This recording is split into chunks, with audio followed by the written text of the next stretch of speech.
Is going to university worth it? And if you're thinking of going to university, I will talk to you about advantages and disadvantages of this idea. So in short, I went to University of Bedfordshire in Luton, and also I did my master's degree in Anglia Ruskin University in Cambridge. So all of my experiences are based on these two universities, and I'm not going to talk about advantages of each of the universities. I'm going to talk about a brief and general overview of the studying in the UK. So I think we should focus on advantages first. What are the biggest advantages of going to university? Well, the diversity, the different environment that you're in, different people. You meet people from around the world. You are in different environment, you learn more. The overview of going to university is so great. I cannot really explain in words of how much you're getting from going to university. It's important to notice that we are facing a pandemic. And when I went to uni, during my undergrad studies, I had university on campus. So I had parties, I had events, I had networking, I had physical contact with people. Whilst right now, I'm not sure how it's gonna go next year or in 2 years, how the university will look like then. So all of these experiences are from my past experience, and I am aware of the changes that are happening right now in the world, and I'm sure it's not gonna be that for a long time, I hope. Even though you cannot get much from university at the moment physically, you still can get a lot from university, even online, remotely. So don't get discouraged just by the fact that you cannot attend any parties or events or anything like that, because you will be able to. You will get this university experience, but just it's gonna take a bit more time. So, amazing experience, meeting new people, learning, especially from professionals and famous people sometimes.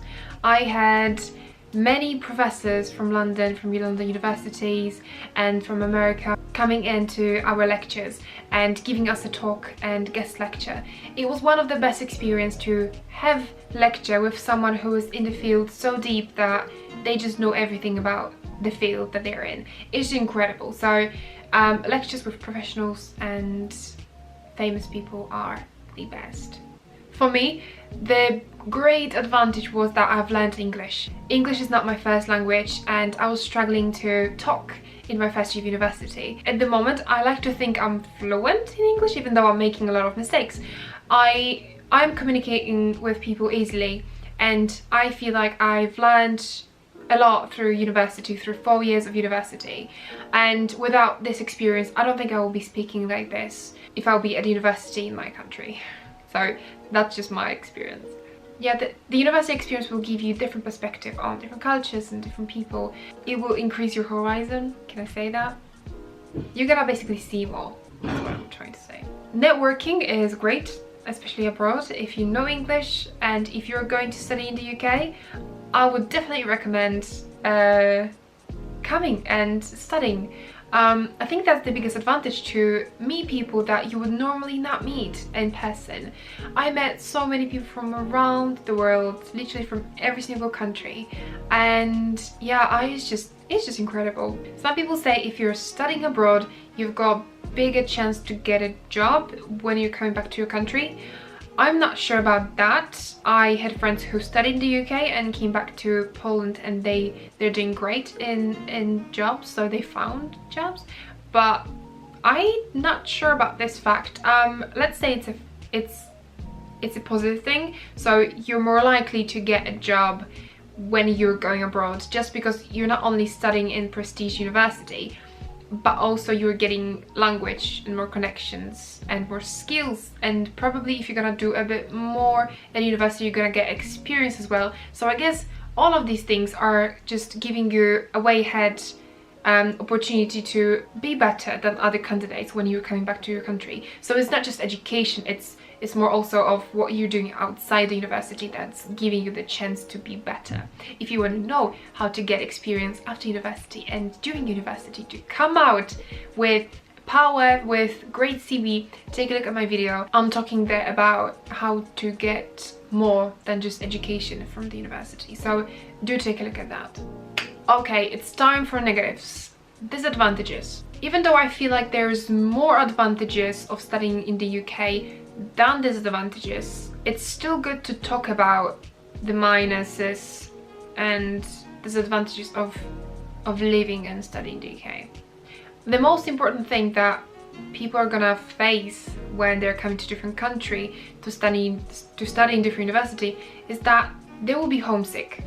They will be missing home, and it's very lonely time for every person who's coming to a different country.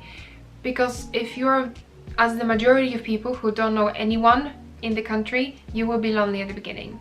I was super lonely and it doesn't feel nice, but you have to go through this to learn a lot, but also to learn how to talk to people and how to communicate with them. So I guess that's the biggest one. But obviously we've got technology right now. You can call your parents, you can chat with your granddads and grandmas, you can send letters, you can send emails, you can send messages in even less than 2 seconds right now. You can have FaceTimes, and there is so much that you can do to have communication with other people and people from back home. So it's not like you're left alone. And the best advice I can give you for homesick is just find people you enjoy talking with, get busy, get distracted, just get on with your work and do your things, and think about how blessed you're gonna be with all of this experience and education and contacts when you're gonna come back home.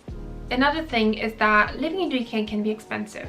It depends on the city you're living in or town.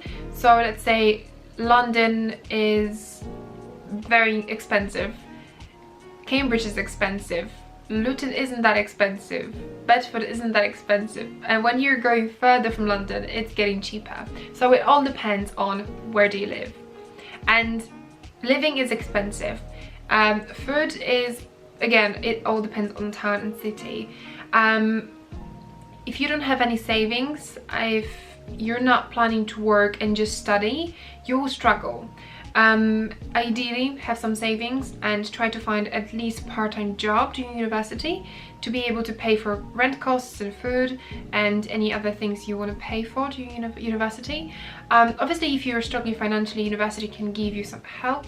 It can be through loans or not returnable bursaries, but it all depends on university, so take a look at their finance website if they do give any scholarships or bursaries to students. Next thing, as a disadvantage, I have to mention it, I'm sorry, it's that if you're coming from a different country, you might face discrimination. I know it's 21st century and everyone is trying to be equal and we're citizens of the world.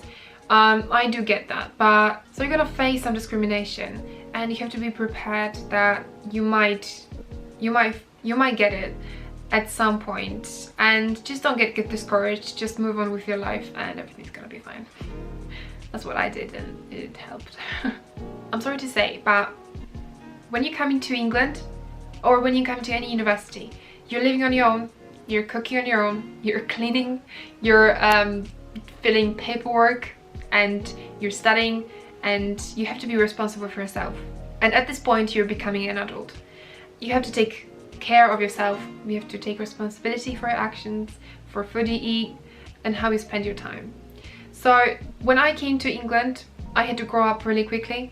I wasn't sure what I'm signing for, so I signed up for an incredible journey, but it was incredibly hard to start with the journey. That makes sense. I was struggling with English. I didn't understand what lecturers are talking to me. I was struggling with assignments and I couldn't find a job, and basically all of these things just build up, and obviously new cultures, new people, new language. It was basically hard, and for everyone who's coming from abroad, from EU or an international student, it's gonna be hard for you. But the advice from me is that everyone is gonna have a crisis at some point, and you will have a crisis, 100%, I guarantee you will have. But it's important to not give up and still push forward to go through this. It's gonna affect everyone, every student. You're gonna be fine. I guarantee you. If you're gonna push through this, you're gonna get where you want to be. Okay, in conclusion, would I do it again? Yes, 100%. So that'll be it. Thank you guys for listening. And if you have any questions, comment me down below. Please subscribe and like this channel. I would really appreciate that. And I'll see you guys in the next video. Bye!